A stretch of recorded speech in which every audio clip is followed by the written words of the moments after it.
So, you want to go to a real party? Let's go to our Titanic first class menu party. In order to feed everybody on the Titanic, they had to bring an obnoxious amount of food with them. 86,000 pounds of meat, 3,500 pounds of onion, 40,000 eggs, and 40 tons of potato. Because this is our first class party, I decided to bring out the real china. This is my great-grandmother's wedding china, and I thought it was just the perfect touch. Granted, I did have paper napkins and, silverware that didn't match, but, I'm doing the best that I can with what I got, guys. You do you, okay? My heart will go on. So we had one single rose, and I even did the kids' table. Obviously, they had the finest china, and they were set to go. Now, let's talk about the menu. Here is the menu, and what I can say about the menu is that we were dropping some money. Our friends who came to this party all put in some money because these proteins were not cheap. Let's start with the alcoholic drinks on this menu. They had red Burgundy. Cheers to you, Titanic, because this was actually a really great wine I would have never tried otherwise.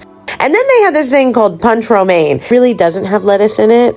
Just kidding. It was kind of just like an alcoholic slushy with many alcohols in it. Now, caviar really wasn't on the menu, but I just couldn't bring myself to not have caviar for the first class menu. And my favorite caviar is salmon roe. Okay, let's get into the nitty gritty of the menu. So we had vegetable marrow farci, which is kind of like a baked and stuffed zucchini. And we had oysters on the half shell. Not turtles. These boiled potatoes have made it through every menu. No wonder they needed 40,000 pounds of potatoes. We had lamb with a mint sauce, creamed vegetables. We had salmon with a mousseline sauce and another protein of filet mignon lili and chicken lyonnaise.